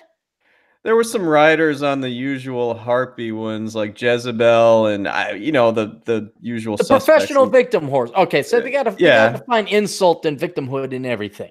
Yeah, basically. So they were All right, able to all right. find one even in this, an ad that literally says like men suck. They found a way to complain about that, which is just amazing to me. There are going to be so many lonely Gen X spinster women. I thought the baby boomer women were going to win it, but my God, there are so many. What's it like to be working at Jezebel or XO Jane or Salon or Huffington Post? And I mean, I know some people that have worked for Huffington Post and they're exactly how you think they would be. yeah, I mean, what's it like? Like men are out to get you all the time. We're all rapists. We're all here to we're like pedophile off of you. Can't you just be happy? Can you, the not to get too esoteric, but my God, they want to pick a war. And it's like, guys probably want to work with you and help you and support you out and love you. But I guess women just, they got programmed and brainwashed over in school and college to, men are the enemy. Let's go to war with them. It's like, all right, I really don't want to do this, but we'll fucking win. We're the ones that produce all the fucking shit. We're the ones that do the hard jobs. We're the ones that make the fucking sewer system work. We're the ones that make sure the garbage gets cleaned up. We're the ones that protect you. Yeah, It's poison. It's cancer. It's just. it is. It is. I mean, I hope you and your Canadian mistress, we're going to call her the Canadian mistress, like the Canadian mistress. I hope she is a classical, I was going to say classical American, but she's Canadian. I hope she's a classical traditionalist and that works well. She is And as red pill as you and I. really? Yes. Really? Very much so. When are you going to fly out there? Is she going to fly down there or what? I don't know. We'll figure it out. What you okay. Obviously, my the Flash mentality comes in here. Why hasn't she flown out there? You flown out there yet? Oh, dude. If you say busy season, I'm gonna go Yes. drive right out there now. But that's the actual answer, and it's a real answer right now. I know, Like, I know. It it. pisses me off. It's like this Yeah. amazing handicap you have. Like it's like Superman's kryptonite is your busy season. Yeah, but you know it's actually the real busy season this time, not my usual, "Oh, I got stuff to do." Like, I don't have a So you were life for 3 lying to us months. previously before. You were lying about the fake busy season. Not necessarily, sometimes it gets busy, but in this case, you cannot dare criticize it when I No, say, no, I "Yeah." know, I know, I know. Well, the GF is an accountant as well of herself, so it's that is true. Well, what about her flying out? She ever going to come out or what? The time to visit Chicago is not February, March, April, you know what I mean? What if she got hit by a bus tomorrow? Well, that'd be sad, then we It don't have would to be worry sad. about it. Wow. Okay, you're even darker than I am. Well, Holy no, I shit, didn't mean it man. that way, I just meant, Why it don't it'll why work doesn't she itself fly out out. now? It will work itself out in time, and not during this podcast, how about But that? there is no time. That's the point. I think I even had a thing about like there isn't enough time. You got to do it now. She could. All right. You're busy. She's busy. I'll Let's be go to very some libertarian and let you guys deal with it. let's go to some super chats. All right. How much more money? Damn it! This goddamn money people keep sending us, Chad. Fuck. Matt Brick for $2 says Motley Crue best 80s music. Wow. No. No? No. I mean, She's my cherry pie. Oh, wait, was that Motley Crue? I think it is. Motley Crue sucked. It was so basic, bitch. So Hair Matt Clarey band-aids. disagrees with you there. And then Pimp Daddy gave us another $2, but I noticed he said he had to leave. He didn't have anything to say in there. He just Oh, put $2. So he was the one that originally had said, "Oh, that he did that song you liked." Jesus Built My Hot Rod. Yeah, One of the greatest songs ever. And Revolting Cocks was a derivative of Ministry. really. Yeah. So if you want to, I would say Cracking Up by Revolting Cocks was probably my favorite song of a rock band. That was probably one of the best ones. Jesus Built My Hot Rod is pretty good too, but I'm glad he is a Ministry fan. I'm glad that Pimp Daddy left out on that note. So this one's more for you. Joe Jones for $1.99 says, "What's up, Aaron and Chad? Don't forget me, Aaron. Thanks." Did you get a asshole consulting request from somebody named Joe Jones, or is there something? No. Joe Jones is he's one of the sponsors. Might as well do the sponsors now. Oh, Let's okay, go. okay, Yeah, yeah. hang on. I gotta close out all this shit. It's themensadvocate.net. So if you happen to be a man and you like to advocate men or yourself, go to themensadvocate.net. Because Joe is divorced, and he did a great job of raising his two daughters. His two daughters are now going to go off to major in legitimate stuff. They are not going to be sociology majors or anything like that. And he's a real man's man. Like he hunts and all that. I don't want to mention the state he's in because I don't know how much anonymity you would like to keep. I'm going to give him the maximum amount of anonymity. But go to themensadvocate.net, not .com. It goes to some weird chick. I typed that in. I'm like, whoa, what the fuck is this? Themensadvocate.net. And is the men's, not, men's advocate. It's themensadvocate.net. Articles, write philosophical pieces, all that other stuff over at themensadvocate.net. You know what else we got for sponsors? What do we got? We got Orion's Cold Fire. So if you want to go to orionscoldfire.com, you can go ahead and read the articles, which are good. Not arguing that the articles aren't good, but what is my favorite aspect of Orion's Cold Fire? I don't know. You'll have to tell us. It is that he's a photographer and he has taken a ton of pictures exactly in the exact same spot I've been in all the national parks. That's where cool. I'm like, oh, dude, that's Temple of Siranawa. That's Angel's Landing. That's Rocky Mountain. That's Hallett's Peak. And it's weird. It's almost like he's my ghost because it's I'm like, yeah, I know exactly where that is. And this diverges a little bit. I have traveled this country extensively enough that I have fans sending me pictures like, hey, look where I am. And I can guess within 50 miles of where they are. Really? Yes. I had a guy send me a picture. He was on a pedal bike, and I was looking at it. I'm like, that's too red to be Utah. I said, Payson, Arizona. He says, Sedona. I'm like, damn it. I was only off by 100 miles. And then other people are like, hey, look at this. I'm like, oh, yeah, it's Glacier National Park. Like, oh, yeah, that's, Rocky Mountain National Park. But I am so versed in the landscape of the United States. I can start telling Actually, if you want, email me over at assholeconsulting.com or olderbrother@yahoo.com. Email me pictures. I will probably guess within at least 200 miles of where you're at. It's like if you send me a picture of the Sears Tower, I'll probably guess you're in Chicago. Just saying. But you referred to it by the correct name. I'm happy. It's not the Willis Tower. It's the Sears Tower. Willis? Who the fuck is Willis? This isn't Bruce Willis that bought it, right? This wasn't Bruce Willis. What's Willis? Is it a real estate company or something? I don't even know. I just know that native Chicagoans, which I don't consider myself one, get really pissed off if you don't call it the Sears Tower. It is the Sears Tower. It will forever be the Sears Tower. Agreed. Yeah. I mean, I'm not even originally from here, and I can't imagine why you'd call it anything different. But yeah, it's technically the Willis Tower now.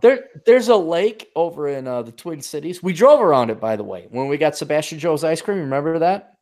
Yeah, that was good. Yeah, so it's called Lake Calhoun. It was named after some guy named Calhoun. I remember his first name. Well, apparently Calhoun happened to own slaves way back in the day.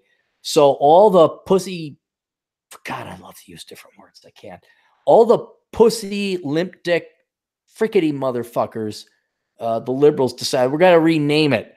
So they renamed it, but they didn't rename it into anything that could be pronounced easily. So it's named after some fucking American Indian guy or gal, who knows, some American Indian name like Debauched.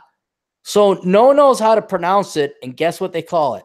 What do they call it? They call it Lake Calhoun because that's what the fucking lake is called. It's called Lake Calhoun. There you go. Yeah. So, are you still doing sponsors, or can I do a super chat? Well, there's one last sponsor, Academic Composition, our good friend Alexi. Oh, right. Yeah. And so 2 ways you can help out your life with academic composition. One, if you happen to be a college student, you don't want to write your own papers because of the pointless Marxist leftist bullshit that you have to write, why don't you outsource that to academiccomposition.com? Go ahead, hire Alex and his crack team of writing staff. They will go ahead and write your papers for you. But then also, he's always looking to hire. And I've never understood this. Because we have known some people who are, how can we put it? Not terribly employable. Does that sound about right? Yes. Yeah. And you would think these people who are not terribly employable would be thankful to find a job that you could work. I'll work for if push came to shove, I'd work for academic composition. Why would I work for academiccomposition.com there, Chad? Well, I mean, you get to work on your own schedule, although there's deadlines. You get to work at home, and you're pretty much, you take as much as you want or as little as you want. That's why I would consider it. Did you have something else in mind? No, that was it. I get to work from home. It's on the computer.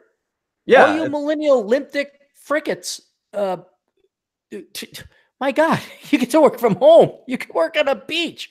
You could live a first world lifestyle living in a third world country down in Thailand or Cambodia working for academic composition. And all poor Alexi gets is like guff and crap because Americans are spoiled rotten.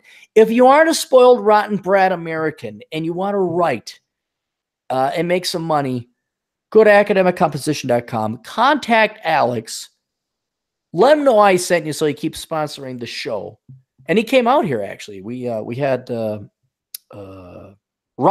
We had ramen. And Lexi's a cool guy. Yeah, I've talked to him many times. Yeah, he's a little goofy, but he's Russian, you know. Get out of here, you crazy Russian. So go to academiccomposition.com, and he also has marketing positions where you market the company. That is also done for the convenience of your own home from your laptop. And then people are like, oh my God, it's boring. Yes, all jobs suck. And yes, all jobs are boring. Chad, is busy season exciting? Is it invigorating? Is it amazing? I think in some ways it is very much Really? so. You weren't expecting that answer, but yeah, No, I was not. I was thinking like, yeah, it sucks because it's accounting and taxes. But you enjoy it. You get a little thrill out of it. I mean, yeah, it's what you work for. This is how you make most of your money if you're a solo practice CPA is busy season. So All yeah, it's right. challenging, but there's a lot of satisfaction you get from tackling some of these hard corporate returns and then getting paid for them. And mostly it's on my own time. Like people need to meet sometimes, but ironically, when it's busy season, I'm the one who's like, no, we can't meet. Mm-hmm. So it's busy season's not that bad. It's just very, very busy. What about your old man? Does he miss it at all? I mean, because he kind of keeps a toe in it, right in the book and everything, doesn't he? Nah, he doesn't miss it. Like Yeah. I'm a little bit more of a, well, let me ask you this. Who do you think's more of a people person, my old man or me when you met him? Oh, you. Yeah, definitely you. Not that your old man's, antisocial. He's just very reserved. He's very much the epitomal CPA. When you say CPA, Mr. Elkins is the individual that I would picture.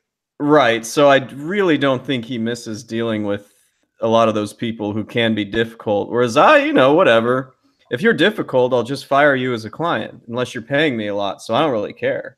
I got a question. How did your old man and your mom meet? Because your old man is very straight laced and by the books, and then your mom, I won't lie, for what is she, 65 or what is she?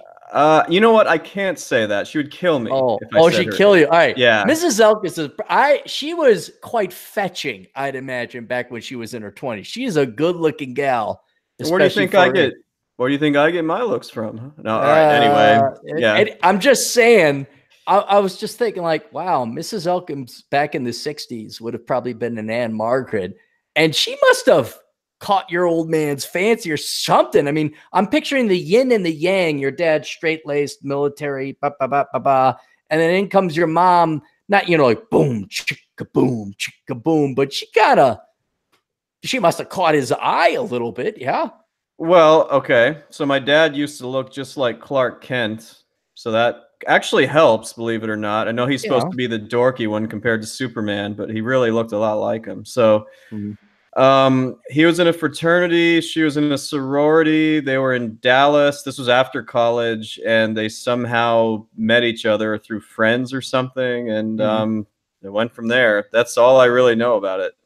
I like seeing them interact because you could tell they totally support one another. Like she is kind of the fun and color, and your dad's like the books and the numbers. And I also like the fact she was just happy to see us. I think she just did. It was like, hey, how you doing, Mrs. Elkins? Like, oh yeah, I'll take some food. And they think you're great. They're like, oh, Clarey, he's hilarious. Yeah. They don't know any better. They don't know any better. I missed them though this winter though. That was kind of the sad. My annual pilgrimage. I didn't get to see the Elkins. We were all out west. Like I was with my parents while you were shooting through New Mexico. So yeah, no, it was kind of sad. And the other thing is, because Santa Fe is way up in the mountains, me and the GF, we were threading, going through the eye of the needle of a snowstorm. And Santa Fe is up in the mountains, and they had a ton of snow. And we had gone the southern route to Albuquerque, and so we couldn't even visit them if we wanted to. But it was kind of like, oh, we don't get to visit the Elkins. I kind of miss the dog and Mr. Elkins and the cheese platter and everything. And next time. Yeah. So Super that's it. chat.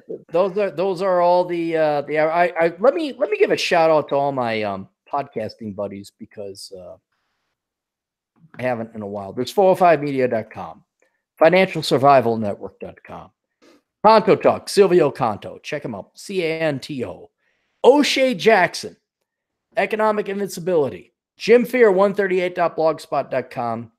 You know that gay guy over in Seattle, TJ Martinell? Oh yeah. He's like totally with gay rights, and he likes trans. Yeah, he's totally homosexual. I'm libertarian. I don't judge. And he likes, transgendered people like Ingrid Bergman.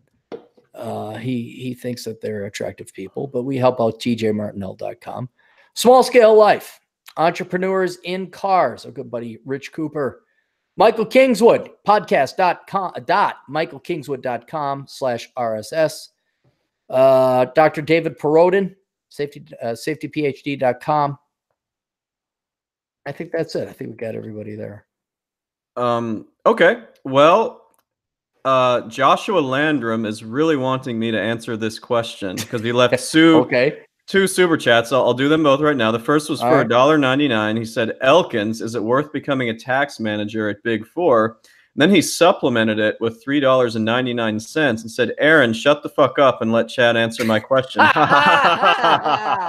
right, I'll be quiet. All right, go ahead. So you've heard me talk about this before, and you can give your 2 cents on it.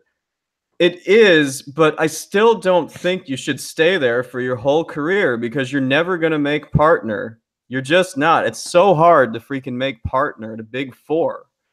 So I say you should strive to be a manager. If you can survive Big Four, a busy season or two, and it's not killing you, it's not aging you 10 years into 2 years or something like that, and you actually enjoy the environment, then absolutely, you can be a manager within another year or two. You'll become a senior, and then you're a manager. But the issue is that you're going to be a manager a damn long time if you ever become one, because it's almost impossible to become a partner. So what will help out the listening audience who's not familiar with Big Four accounting? Like these are not publicly traded firms. Then these are private partnerships. Limited liability partnerships. And and how many partners does not Pete Marwick? You laughed at me when I said that KMPG or KPMG or what I mean. How many partners do they have? 100, 1,000? What? Oh, it's in the 1,000 or more. I'm sure. Like I'd have to look that up, but you can become a partner. It just becomes so damn political at that point. Like, you know how it is. You got to suck up. You got to sell. There's probably, I'm sorry to say it, there's probably diversity elements to this. No, that's oh, dude, no, any white person or male, any white male, frankly, totally has. That's the reason I would never advise a young man to ever go into corporate America, because it's not meritocratic anymore. It's not fair. So fuck that. And I do believe down the road, that's going to bite them in the ass because they're not going to be productive. I think entrepreneurship, self-employment is the way to go.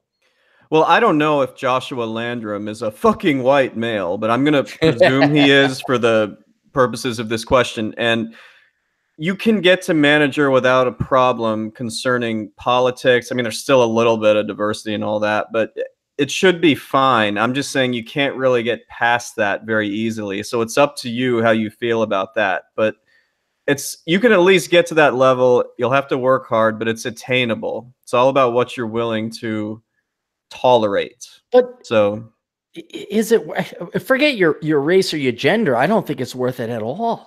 I mean, I personally wouldn't want to do it because you can probably get a better job out there in the private sector, but you can also get that anyway once you become a manager. Like, it's one thing, you're a staff, then you become a senior accountant.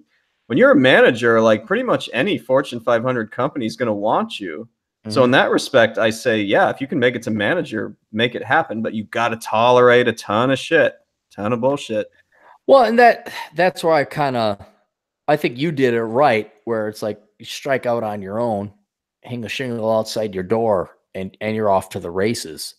Not that I am a socialist. I'm not a socialist. I'm not advocating basic guaranteed income. But after you make a certain amount of money, like once you're above 60,000, unless you have expensive taste, which you shouldn't have anyway, there ain't no damn reason to you're only paid a shit ton of money to tolerate assholes.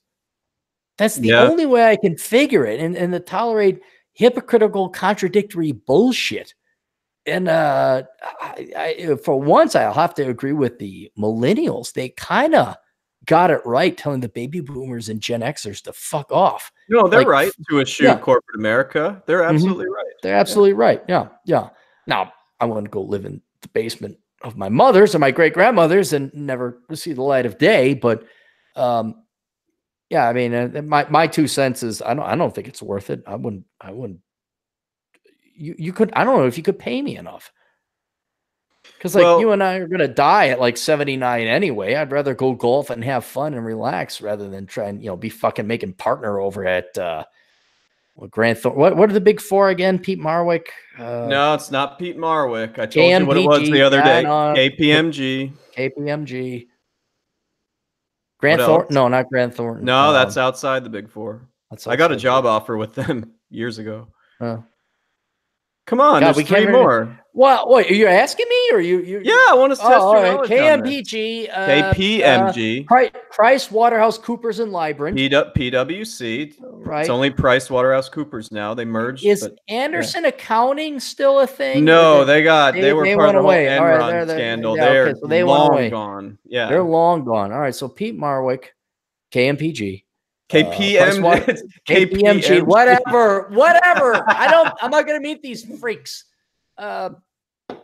Price Waterhouse Coopers and Lybrand. Dang it, I'm blanking on the two other ones. What are they? So Ernst and Young. That's where I worked for a little while. Oh, that's right, Ernst and Young. Okay. And then there's one more. And is that a big one? What was it? I'll give you a hint. All right. Touche. Oh, Deloitte and Touche. Yeah, Deloitte. Okay. Deloitte, yeah. But are they known as, used to call them Toilet and Douche, but they're just Deloitte now. They're just Deloitte now? All right. Yeah. I remember sending those guys so many resumes, and and thank God I didn't get into that because life would have really sucked. It would have really sucked.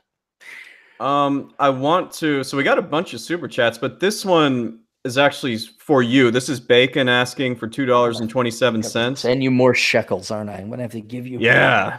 Damn it, Chad. He says, so Bacon asks, do I need a branded Fitbit for the Spacewalk Challenge? Huh? No, you don't need to brand it. Just get a Fitbit, log in, and search Aaron Clarey. And you gotta like download an app on the Fitbit. And then you can look up your friends, and it will also sync with Facebook, which I didn't have it do. I set up a separate account. I might do this as soon as I'm done with this year's tax season. I may try this just to see where you guys are at with it and see what I can do. It's awesome. You get to talk smack to Atham and Marcus and all that. Yeah, it's totally worth it. I really enjoy it. Because it's not that like I needed to get more exercise, but it's kind of cool to be able to, like, oh, what the hell's Atham up to? And like, oh, damn it, that fucker's got, 5,000 more steps. And it's a reason to bust each other's balls, which if you think about it, that's all men really exist for, is to bust each other's balls. That's it. Oh, you haven't been watching enough Gillette commercials. Dude, I'm going to tell you this right now. My old man, and this is very profound, and he's 100% right. The only reason old men exist is to compete in the busting of one another's balls. That's it. It's just to give each other more shit and more clever shit than it's an art. It's an art.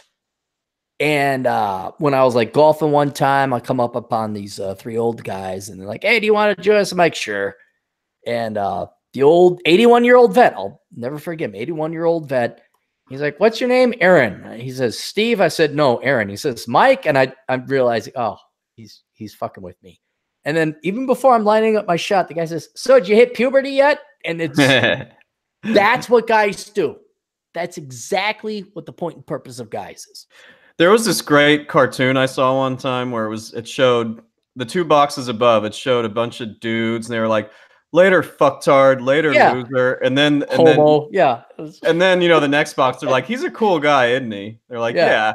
And then the box below, it had the girls. They're like, "Bye, sweetie, love you." And then next to her, it's like, "I hate that bitch." Yeah, no, that's it. That's what. And I'll tell you this: once your kids leave the house, all you got is the other guys to bust the balls in. So I got a good line in. I got one that I always open up. Because I won't lie to you, in my adventures, I'm effectively retired. So when I go hike or when I do motorcycle riding or whenever, I run into a lot of retired people. I mean, I remember hiking the Arches National Park, and it was nothing but baby boomers I kept running into. So I was in Silverton, Colorado. Atham looked this up. And I was on my motorcycle. And I got up and I went to a local coffee store, and here's all the old guys, and all the old guys congregate for coffee because that's what old guys do. And I walk, and you want to ingratiate yourself to the old timers. You get your coffee, you walk up, you say, "Is this where the wisdom is being dispensed?" And then they laugh. They're like, "Oh," and you immediately get into the club. But that's all there is. After you're done fucking your wife, bringing kids into the world, assuming your wife stays hot, you still want to fuck her, which is not the case in 95% of the time. So 95% of the old guys, all they got left in life is giving each other the business. That's it. That's it. Yes, you found a come on line to get in with the old guys. Yeah, I can swoon my way into the old farts club. So we've got a few more, if you got time, a few more super chats. They paid. Hey, people want to pay money. We'll stay here forever. This one is for you. Actually, Christopher Morales did 2 of them, so I'll just read both. Okay. So his first one for $5 says, "Hey Aaron, I know you hate education majors and biology as a STEM route. However, I disagree because I went bio and education and have had success in the job market." And let me continue, because then he had another $5 super chat, and it said, "Most people I know that go bio go into research or medical school. P.S. Had an interview for a position in Florida and will be getting out of New York." So he was happy. Awesome. Good. He's making it down south. All right. Good. So what are your thoughts on all that? I mean, well, good for you. You know, there was this one time I banged a girl who was a 10, you know, but don't expect that to happen. I still think the majority of instances where you major in biology with just a bachelor's degree will not get you anywhere. Or anything with bio is bad. Now, Chris does point out, rightly so, that people who had undergrads in biology that went on to become medical doctors. Well, yeah, but that's a pretty selection bias group of people. I still stand. Education doesn't pay. I can't make any more of an argument than the economic empirical data of starting salaries or average salaries. Education majors don't make that much. Biology majors don't make that much. Now, is there the biology major or the education major that had their head out of their ass and wasn't a fucking low IQ, lowbrow, 92 IQ piece of shit, dumbass sociology major? Yeah, okay, they're out there. And they do make $1 million, and they make their 6 figs, but that's not the majority. And look, and I'll say this about my listening audience, and I'm not saying to kiss everybody's ass. If you're tuning into this, chances are your IQ is 120 plus, right? And so, yeah, you're going to tend to do better than the average dipshits out there. But on the whole, if what you're going to promote or propagate to the population in general, yeah, the average person, you don't want to major in education, doesn't pay shit. You don't want to major in biology. It's working just as hard for a STEM degree with no pay. And so I still stand by my. So I'm glad that Chris is doing well. I'm very glad that he's doing well. But I would argue that it's probably because Chris, if he went and got his IQ tested, he ain't in normie world. He ain't in conforming world. He's probably 120 plus. Well, let me see if he had any follow-ups to that in there. How are you doing after divorce? I'd really love to hear from Chris, because we know he went through that thing. It's been what, 4 or 5 months? I'm kind of hoping still there. What, me? Hello? Oh, yeah. You cut out there just for like 5 seconds there. So sorry. No, I was going to say I'd like to hear from Chris and make sure he's doing well post divorce. That's all, because we know he went through that. And always want to come up with a lottery that if your wife left you, you'd win $1 million. Like if I had trillions of dollars, I'd be like, did your wife leave you for no damn reason? Here's $1 billion. Hey, you won the divorce lottery. Well, this one might be more for me. Joshua Landrum again, $4.99. He said, "I will be applying for the Big Four next year." He's a junior in college. "My GPA is 3.1, but some ask for a 3.5 GPA. Will my work experience in accounts receivable and accounts payable, will that overcome my low GPA?" So here's where it really gets a little bit. Here's where I have to be more cynical, and I already talked about this earlier. If you're a white dude, like, you really got to try to be exceptional to get into the Big Four out of college, because they don't want you. Like they have to take some of you, but there's already too many white males at these places. I really hate saying this. No, it's true. We gotta be honest with the look. You're gonna spend this much time, effort, and energy on your education and your degree, and if corporate America is not going to reward you because they're racist, and that's really what it is, they're going to judge you by the color of your skin and the plumbing downstairs. That's ist of some kind. You got to consider that before you go into it. Yes, go ahead. Well, and so I really think you're already behind the 8 ball, and you have a 3.1 GPA, so that Not might good. not cut it on its own, and your work experience won't matter at that point because there's plenty of people. Like, it's so freaking competitive to get into the Big Four outside of, right from college to go into the Big Four. Like, that's every accounting majors, that's the plum job. That's what everybody's trying to get. But they So work you to the bone. See, that's what it's just yeah, like it sucks. I've never heard a positive experience about the Big Four. yeah, they do. But it looks so good on the resume. So I don't really know if that's going to get it done as far as getting a job there.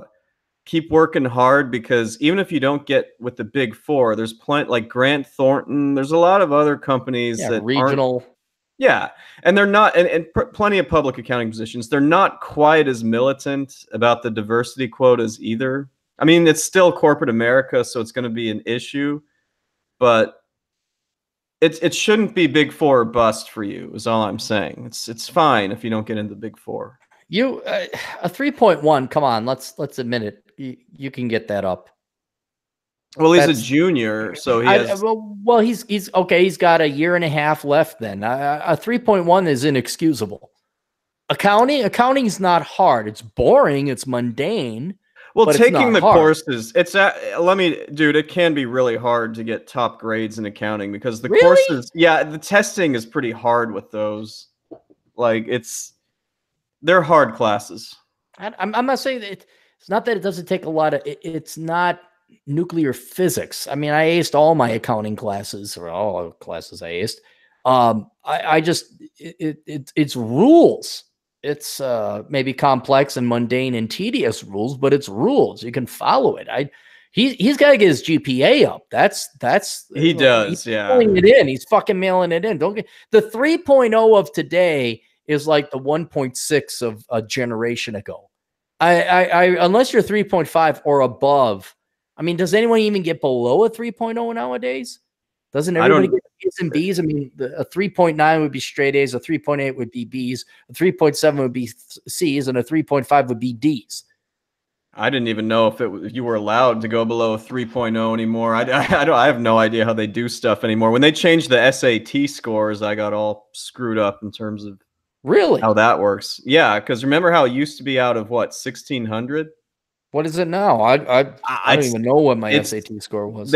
I believe they changed it, and it's like at a 2,400 or 2,000 or something. I don't know. Oh, but anyway, he's gonna end up taking, if I remember correctly, his junior and senior years are full of the advanced level accounting courses. It's pretty damn hard to get straight A's in all those. So I mean, our job is to be honest. Straight A's? Of course not. Like, that shit's You hard. didn't get straight A's, really? I got B pluses, A minuses, but it's hard to get A's. Really? In that, I thought you were like straight A's. What about your old man? Did he get straight A's? I would be surprised. I mean, I can ask him. We're talking in the early 70s or late 60s. Yeah, I'd be curious to see your old man's straight. I'm sorry, I just got this impression of your old man, like he was straight laces, straight A's, like, don't piss off Mr. Elkins. Just yes, sir. No, sir. Yes, sir. Well, he played football, so that's not quite accurate. But well, okay, even more so. I don't want to get on his bad side. I have an amazing amount of respect for your old. I like your ma too, but your old man, I'm just kind of like, I didn't know they was a Vietnam vet on top of it. And I was just like, oh damn, like that's the real article then. Well, I'll tell him that. Well, he'll appreciate it. He may listen to the show. He likes it when I curse, right? Well, when I was there over Thanksgiving, like I was telling you, I kind of had him listen to one we did a few days before that. And every time you were like, fucking shit, he would just like crack up and laugh. I don't know why. Okay, fuck ass damn pussy shit. There, that'll give your old man a laugh. Yeah.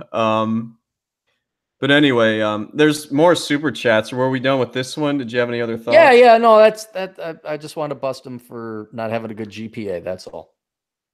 Just keep working hard, dude. Like, it doesn't matter if you don't get into Big Four. There's plenty of the other opportunities, and it will be okay. It will. So, okay. Bacon Maldito. This one's definitely for you. For $2.09, says a 22 mag versus a 9mm pistol carbine combo. Any thoughts? Wait. Run a 22 mag. Magnum, I guess, versus a Oh, 9mm pistol carbine combo. Carbine. Am I saying that I right? need. No. Carbine. It's. I gotta know what the fuck. That doesn't make any sense. I gotta know what it's for. Personal protection. I prefer a 9mm. A 22 is fine, and you can fit more bullets in the magazine, I guess. But I would like a little bit of stopping power, and I would like to have mushroom tip bullets. So I always carry a 9. I carry a 40 when I go hiking in case I run into a bear or a wolf or something that's a little bit bigger and needs a little bit more stopping power. But a Which one is 9mm. cheaper?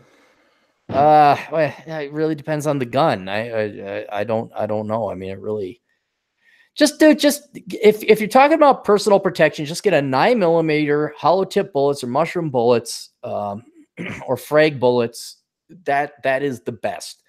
Go get your carry conceal permit, get the good training. And the way you can tell it's good training is when the guy says you should be a coward and you should always run. That's how you know it's good training, because you don't want to get into trouble with the law. These guys are like, you got to go and shoot their damn. Like, nope, that's not someone who's a literal guy with the law. But I would always go with the 9mm over 22. 22, you get a big enough guy. I mean, it may just ricochet off his head. I mean, there's nothing wrong with the 22 if you're hunting varmint or small game, but if you got to drop a person, you want something a little bit more, at least a 9mm. Okay. Ask your dad. He was in Vietnam. He'll let us know. I will. I'll make a note of that. So Christopher Morales had more thoughts because you were asking him how the divorce was going. Yes. So he gave us $5 and said, divorce is going well. It officially went through and name was removed off the house. Focusing on working on the house and building up the finances. That sounds fantastic. There you go. Yeah. Clean slate. He's off to the races. There you go. He's going to be good. He's going to be all right. I'm not worried about him. And he's been participating in the chat with a lot of people. Yeah, so. No, you could kind of tell he's there. You know, he's not. What would concern me is we heard from him before, 4 or 5 months ago, and then we never heard from him again. But now the fact he's there, he's making progress. He's doing well, so that's good. Joshua Landrum, the guy we were talking about Big Four with and his GPA and everything, he gave us another $1.99, and he says he's black. That changes everything. There you go. Okay, that changes everything. Not to be racial, but it is. It's kind of sad. But yeah, that's definitely a factor to consider. That still doesn't excuse him from having a 3.1 GPA. I think he can get it up. I'm sure he can, but I think he's way more competitive than I was originally thinking when, and that's not to knock him or any of this. Our job is to tell it like it is, right? This is the real world. You're going into battle, and here's how the battlefield is laid out. So yes, absolutely. We want everybody to make the most amount of money and have the most amount of success possible. So that does, sadly, in today's world, your race does factor into it, unfortunately. So I still think he could. I think he's capable. I don't believe anyone's not capable of a 3.5. He's capable. Come on, let's go here. Let's get that up a little bit. Yeah, I definitely get the GPA up, and I assume he's going to try to get an internship with them. Just make sure you have a really solid internship this summer, and you'll be very competitive. Like it's within your reach if you have a good year. So keep working hard. I got a stupid question because what's a solid internship? Is that like with the Big Four, or what? I mean, what are you doing? Accounts payable, or is it something more than that? Well, if you get an internship with the Big Four, that'd be the most solid one you could possibly get. Okay. All right. But you could work for a private company. You could do internal auditing for like a bank. That's what a lot of undergrads did if they didn't make it into the Big Four. And, you know, the non-Big Four companies, they offer positions too. Anything in accounting that I would say is outside of your experience, like accounts payable, accounts receivable, get into auditing. Do something that's very into what the Big Four does. Even if you find something tax related, they'll still be into you if you just say, oh, I want to go into tax. So think about that. He's got time because I don't think they start interviewing for a couple months. You know what he should think about doing is he should think about becoming a $150,000 a month Patreon web whore. I think he should become a webcam model. Oh wait, shit, he doesn't have tits. Never mind. All right, sorry, you got to work hard. Terribly sorry. 2.3 million people will follow him on Instagram if he takes that route. So, dude, if we had, let me ask you this: if we had tits, or if you had tits, and you could make that much money, wouldn't you just do it? Yeah, I probably would. I mean, if I could hide it from my parents and people who knew me. I mean, I told you I have some clients who are basically camera girls, right? And their parents and friends don't know about it. Like I have to know about it because I get all their forms and I talk about expenses. But I don't. If I made $150,000 a month as a webcam girl, and my family or friends found out, I'd be like $150,000 a month. And then when my dad or my mom, but you know, I said $150,000 a month. But you know, you're really did you not hear me when I said $150,000 a month? That would be my answer to everything. Like, yes, what is that? 1.4 million a year? 1.6, 1.7 even, right? Yeah, I was running it through my head. Yeah, 1.6-ish. Yeah. 6 times 3 is 18. Yep. Yeah, I would just be like, yeah, 1.8. don't. I'd be like, shoot, if someone paid me now to go shirtless, for $150,000 a month, I throw all this away and you'd have shirtlesscappy.com or whatever. And all the girls could pay me shit tons of money, but that's not how the real world works, unfortunately. We're not one of the lucky ones, unfortunately. We aren't. All right, what else we got for super chats? Let me see. I think we're caught up for now. Yeah, and then some people in the chat were just talking about what we were saying earlier about the importance of diversity. Like, it is important to state your race when it comes to these things. It's sad but true. Yeah, yes. It's sad. Yeah, that's really gotta gnaw at the group of non-whites and females who are legitimate folk like us and who tune in. When you want to be the best at something and you actually take personal pride in your profession, in your education or whatever, and then it's like, you'll never know, like you'll never know. Oh, was I hired because I was the best, or did you hire me because of plumbing or pigmentation? I don't think it would bother me that much, to be honest. You don't think about it? I guess now that I'm more Machiavellian, I suppose it wouldn't bother me. I just, in terms of like value, like, when I was a ballroom dance instructor, I knew I was the best. Like there's an element of pride that came with that. They didn't hire me because of skin color or anything. Like, it was, oh no, you're the best. Or, well, you know what? Now that I think about it, you're right, Chad. Because I tried to be the best economist in the world, and I predicted a lot of shit. Guess what the predominantly white male staff decided to do with my insight? I'm gonna guess they didn't appreciate it very much. They didn't appreciate it at all. So never mind. Fuck it. Take every advantage you can, and there's no shame. Or hey, just go run with it, guys. Make as much fucking money as possible. No, it's just playing the hand you've been dealt. I don't have a problem with people who do. The people who take advantage of it, I have no problem with them. I mean, they're just.